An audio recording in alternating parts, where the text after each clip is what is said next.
episode of Inside the Recording Studio. I am Jody Whitesides, and with me, as always, is Mr. Chris Hellstrom. How are you today, Chris? I am, as always, I'm doing pretty darn well. How about yourself? Sweet. I'm feeling energetic, because I got my workout in. All right. Very good. Yeah, I'm energetic too, but not because of our workouts, because I have a nice tall cup of steaming hot coffee in front of me. So yeah, Yay. It's going to be a good one. Yeah. I wanted to touch on a couple of things that, first of all, having CJ on last week was awesome. Touch away. Yes, that was an awesome interview. Yeah, great stories there. But one thing I wanted to bring up that I thought was especially interesting, and I didn't follow up on him when we had him here, but the methodology that he works, he sounds like he very much mixes as he goes. Yes. And that's something that certainly I have been a big opponent to. So it's just kind of interesting to see how people's different workflow happens, because it obviously works really well for him. So I thought that was interesting. Yeah, I'm of the same mindset. I used to mix as I went, and I decided I didn't like that process. But everybody's got their way they work. Yeah, and I guess maybe it has to do with he's at a different skill level than I was when I did that. So and caliber players and all that kind of stuff. So sure. But yeah, there was a lot of laughs. So that was a really, really good one. So, but that's not what we're doing today. We're not reminiscing about having CJ here, which was awesome. But what are we talking about today? We're going to talk about a brand new, well, it's not brand new. It's been out for a while, but it is relatively quite new. And it is a reverb effect known as NeoVerb, made by iZotope. Yeah. We've been doing a lot of reverb stuff, but we felt that this one kind of garnered a little extra attention because it is quite different, isn't it? It is. Well, it's not even quite different. It's pretty substantially different from most reverbs on the market. It is. And I suppose we should start by saying that if you're unaware of what NeoVerb is, it's not a reverb that tries to emulate a classic piece of kit. It's not trying to sound like a lexicon, and it's not an IR reverb either, so it's not emulating actual spaces. So it is very much a algorithmic. It is algorithmic, and it's also, I would say, very modern reverb. Yes, I agree with that statement. Yep, modern reverb. So what can we do with it? Well, everything, as it were, right? So maybe we'll just kind of talk about how the layout of this plugin and then why it is different. So we have three types of reverbs in one, basically, don't we? Yeah, that's a good way of putting it. It's three mixed into one. Yeah. But and you can separate them if you want, but it's three different sections. So you can treat them as just one type. But what we have there to kind of clarify that is we have a reflection or early reflection type of reverb with its own set of parameters. We have more of a medium size type of reverb in there, which is going to be a medium chamber, a room, or a plate. And we have the third one is a larger size type of reverb, which is a large chamber or a hall. And blending those three types of reverbs together can create some really interesting reverberable effects. Yeah. And it has... Say that 10 times fast. I don't want to. The interface about it. Essentially, the interface here is a triangle with a little bit of a bubble to it. And you have a little dot that allows you to shift between these different reverbs so that you can blend them in various ways. And of course, if it's in the center of this triangle, then you're getting an equal amount of all three. But anywhere else, you're getting more of one or two than the other. And it's pretty handy the way it's actually laid out with a GUI, I think, that each one of these points has a different color assigned to it. And that's visual representation. Exactly, yeah. So the early reflections are blue. The medium spaces are more like a magenta, kind of purple type of thing, and more of an orange for the larger ones. And what that does is like it goes through the whole plugin GUI with all the parameters and everything that have the same color attached to it. So it's easy to kind of keep track of what it is, because you mentioned the layout there, but it can be as simple as you want, but you can also really, really get into the nitty gritty here. So yes. That's what we'll discover. So, well, and I would like to kind of clarify that simplistic or the complexic. How about that word, complexic? the simple or complex nature of it. That's a lot of points on the Scrabble board, isn't it? Right. So the idea of it keeping it simple is that you don't really have to open up and get in depth with any one of these pieces of reverbs. And it does have presets that you can switch through, or something that keeps it even more simple is there is a Reverb Assistant, as iZotope calls it. And that allows you to click on that button and then it says play, and you hit play on your DAW and play whatever source material you want through the reverb. And then it will give you suggestions of like, hey, we think that if you want something light and airy, this is your selection. If you want it dark and broody, you get this. And it has choices that you can make. And then you don't really have to be out there dialing it all in.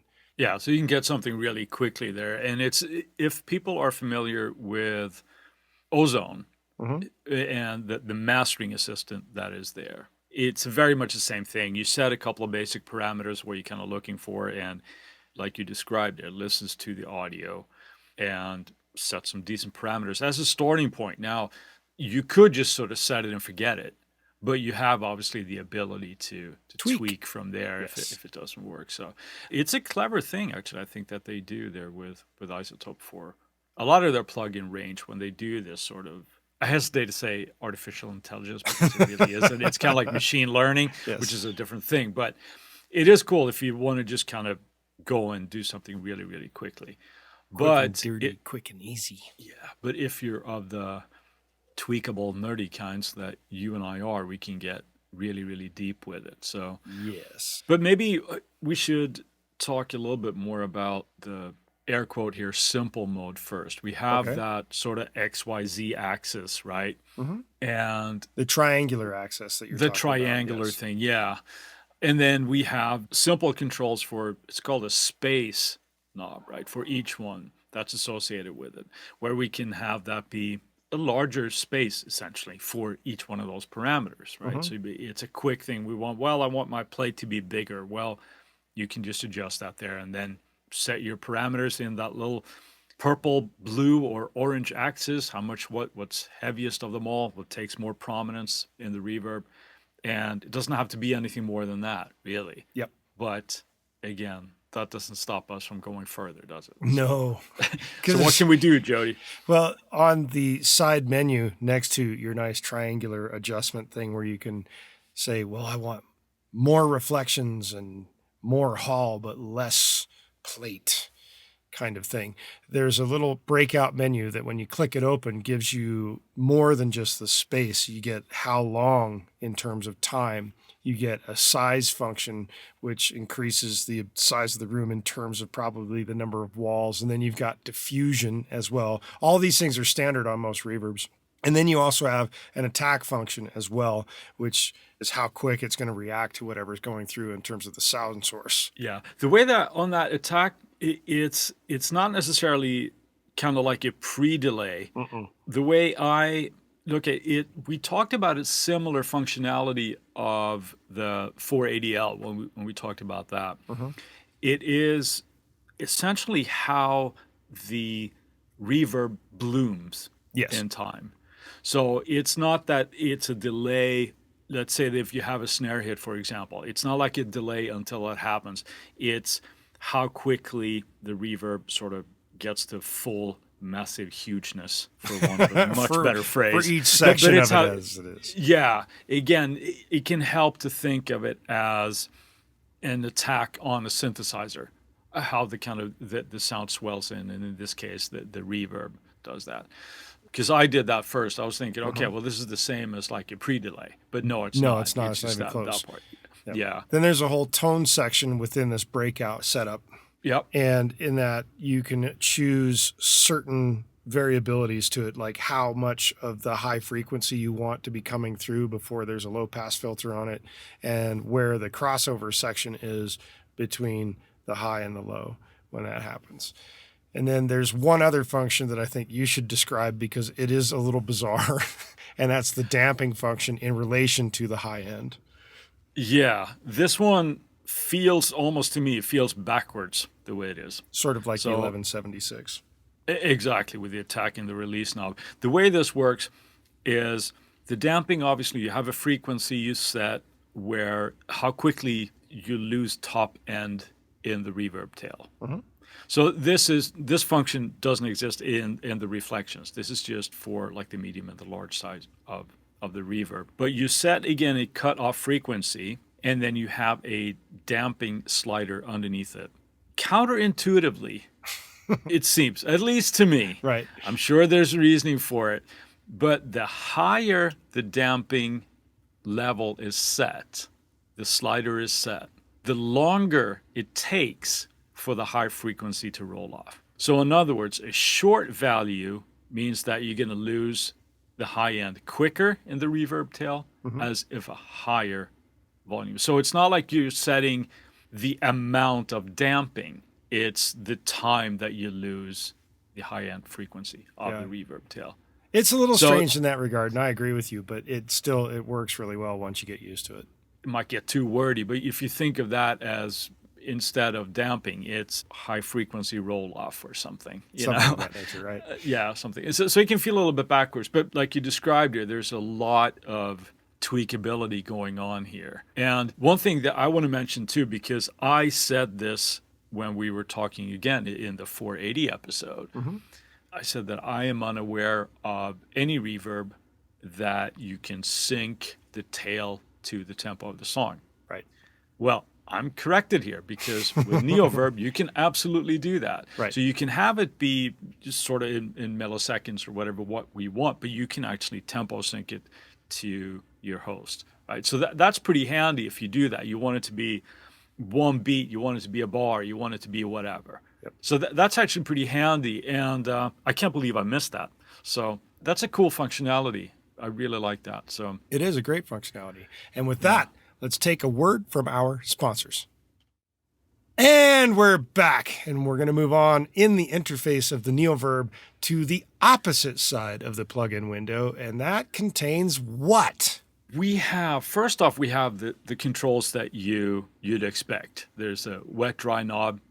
There's actually a level of it as well, where if you don't have necessarily enough level coming out of your reverb, you could raise that there. But it's something that we should be aware of so that we're not introducing any clipping or anything like that. Right. We have the pre-delay that we can set. That is sort of universal for the whole plugin, right? Yes. So we can set that in milliseconds, and again, time sync that as well. Right. So that there's another circle right next to the pre-delay information orb, I guess is a good way of saying it, that has a little note value on it. When you click that, it switches off of milliseconds and goes straight to note values, and then you can switch through all kinds of note values. So it's handy dandy that you can do it either way, with note values or with milliseconds. Yeah, that's pretty cool. And that's something that you do a fair bit. All the time. Because you like to do, what, like a 30-second note or a 16th, whatever I want. Yeah, it's easier if I have a note value for me rather than trying to hunt down what the millisecond value of that note value is at that tempo. This is something for me. When I use that, I tend to always just kind of use my ear where I think it sounds good. But, it's a great starting point, no matter what your workflow is, that you can have that if you want. And, of course, if you're using a pre-delay more as an effect, you can get more drastic results by using, I want that heavy, sort of like almost a slap thing on a 16th or whatever. Yep. Right. So that is a cool functionality. It's there if you want to use it, because why not? Yeah. We also have a smooth knob, which the way I understand it is, or at least the way it sounds to me, is that it evens out the reflections somewhat. So to me, it sounds possibly like less spiky. It just feels like a little bit smoother in the high frequencies, especially. It's sort of like taking sandpaper to the reflections that happened in the tail. Ooh, that's cool. Is that a way of putting it? I think it's a good way of putting it. You're removing the rough edges that happen through the tail.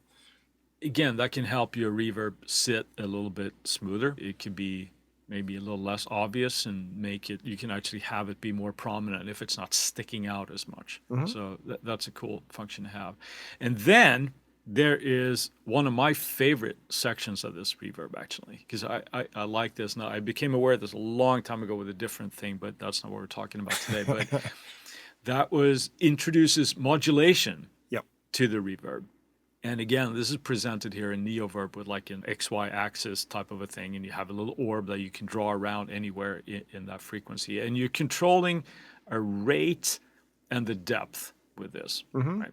So it's almost like you're introducing flutter to the effect, or almost like a soft tremolo effect to the reverb tail. Well, and you have two types that you can choose from too, in Yeah. addition to the rate and the depth. You've got more of a sine wave version, and then you've got more of like a stepped or clip rate version as well. Yeah. In the So modulation. different effects on that, one being a little bit smoother, one being a little bit more drastic. Now, the question that I asked first when I came across this sort of thing, an older reverb, was, why would you want to do that? Right? Because it's there, man. Yeah, but you'd be forgiven to think that, well, that sounds horrible. You know, if you're got a completely wet source and you're listening to that and it's just like, wow, that sounds really, really unnatural.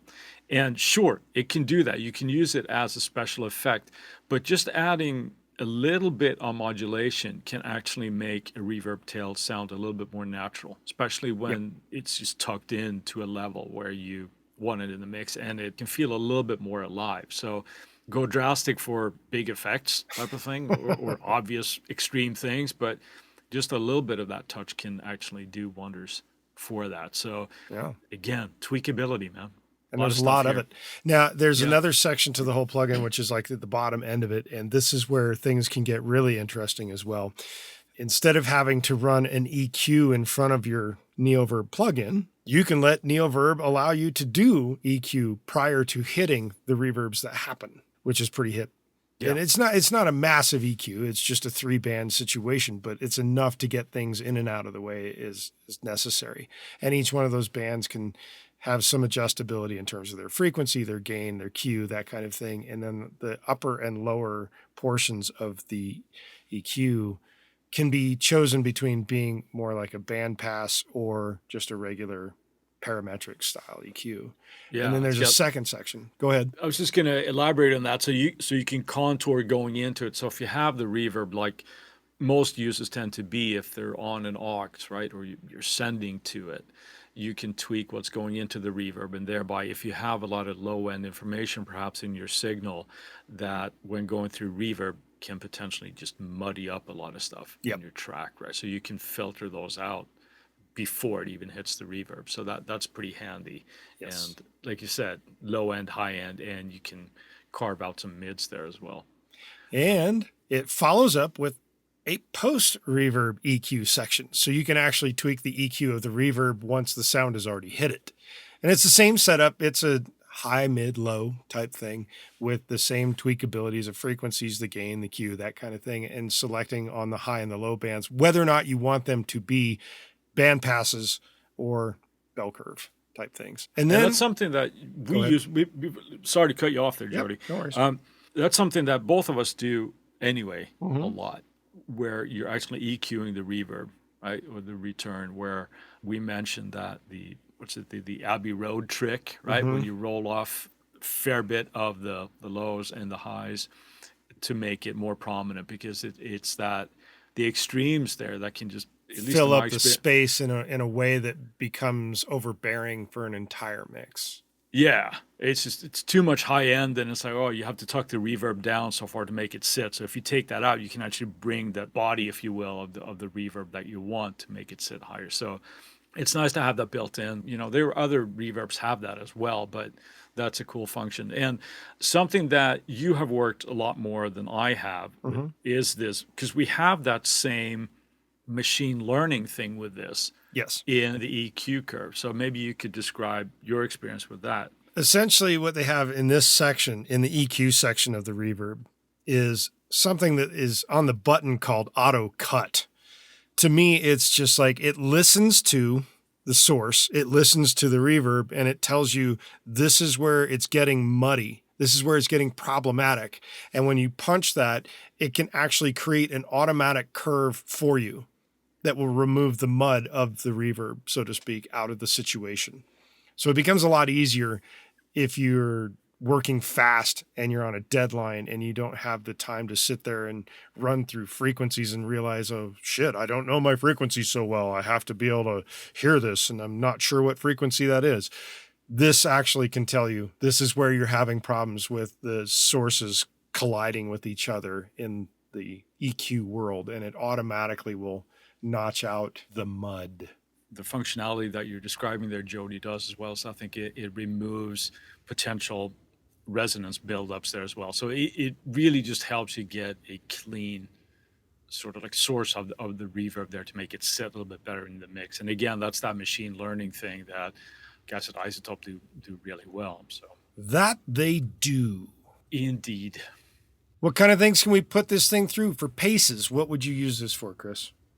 I would potentially use it on just about anything. I mean, I have experimented with this a little bit with keyboards, just to kind of see, well, kind of get a better handle of what it can do, actually. But I have been really impressed so far in that, again, this is not sort of like a vibe reverb. It's not intended to sound like 480 at 224 or whatever unit, right? This is very specifically just a spatial situation. I would almost liken it in a way to Chromaverb without all the visual bells and whistles that Apple puts into that. Yeah, it is, but I feel like it is just because of the tweakability here, and you have just the ability, because again, Chromaverb, although algorithmic reverb, it is just one type of algorithm in the at a time, yes. Right, where this gives you a lot more control. So I have been impressed, actually. And the thing that comes to mind is sort of like describe it as very smooth and very spacious. So it's very clean. It's to me, I can see using this a lot on vocals actually moving forward as well. Right. And things where I would probably use it would be things that require some space. You know what I mean? It's Isn't that where you would run any reverb, though? Come on. Yeah, sounds so obvious, right? But what I mean by it is it's not one of those, at least right now, that I would use to just add a little bit of early reflection. I would probably use this to have the reverb be fairly prominent. At least the way I feel right now. But I can see it on keys. I can see it on anything, really. I mean, you could do, but it's hard to change workflow sometimes. But yeah, vocals, keys, possibly longer guitar effects, that type of thing. What about you, though? Because, I mean, you've used it more than I have, I think. I have, especially on a lot of production type music when it comes to TV things and other things of that nature. This is pretty much my go-to reverb at that situation because it doesn't take as much tweakability to get to a sound that's going to sit an instrument in the space that it needs on something that's production style rather than something that's artist style that you might want something that's old or something that is a recreation of something else.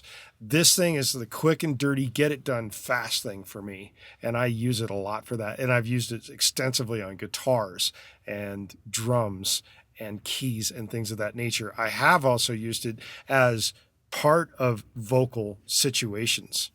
And generally when I tend to do that, I'm going to pick a very specific section of it, not so much blending the three together, but picking one of the three when I use it for vocals.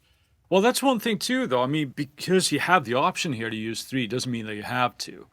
So when I tried this out and started running it through its paces a little bit more, I made a conscious effort to listen to each reverb. Right. So I would go through like the listen to the reflections, and then I would listen to a plate, and I'll listen to a hall, that kind of thing, and then sort of blend to taste, right? So it can be very flexible. But I like what you said there, that you used it on a lot of production stuff because of the fast turnarounds. Yes. Again, right? You might have to I need a track by tomorrow.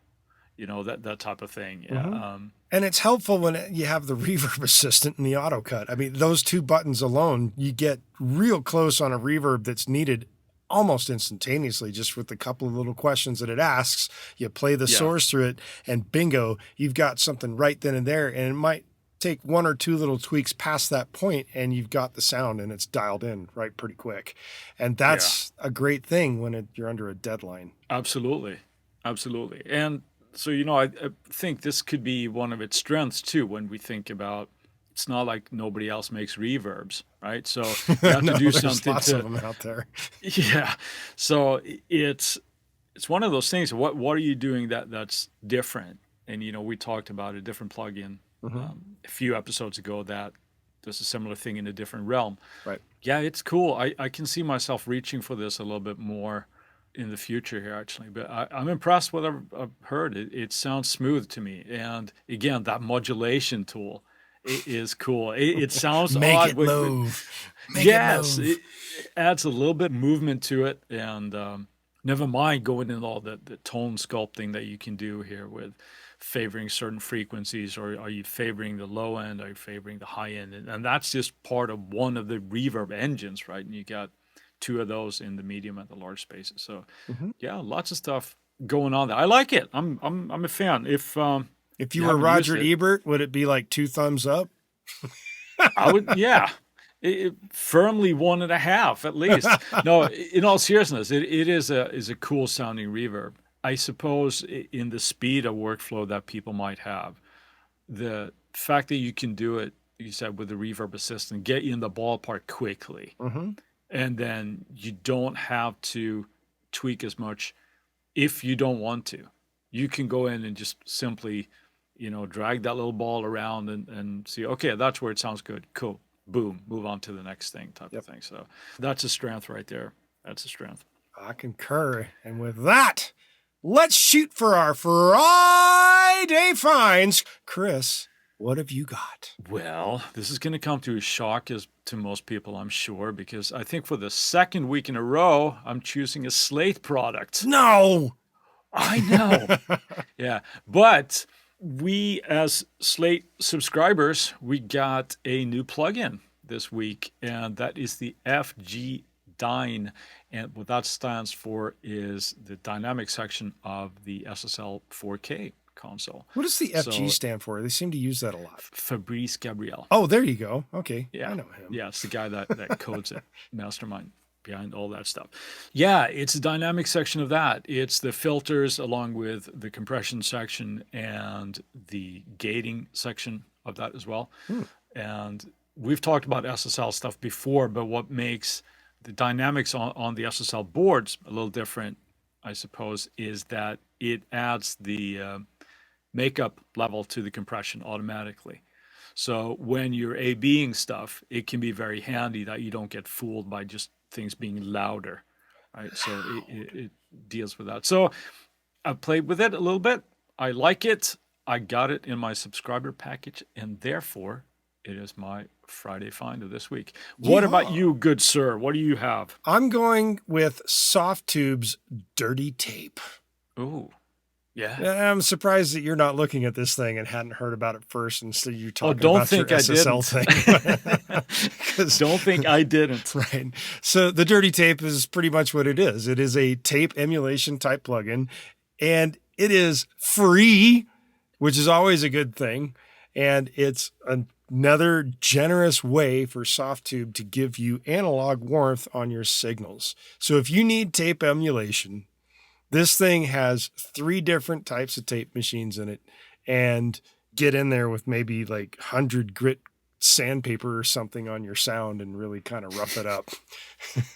Yeah, because by the name, it's dirty. It's not, I don't think it's meant to be like a smooth sounding tape. Am I right in that? I think it actually adds a little bit of grit. It's supposed to be gritty and that kind of thing. So that is hence the name, I guess. That's my pick. Very cool. Yes. While we've got your attention, we ask that you post about us on your favorite forum or go to our website and leave us a review at insidetherecordingstudio.com/review. You can also go to the website insidetherecordingstudio.com and sign up for our email list. Doing so gets you weekly reminders about the Tuesday tips that come out every so often, usually on Tuesdays, because hence, they're called Tuesday Tips. Plus, we'll make sure you don't miss any future episodes of the podcast.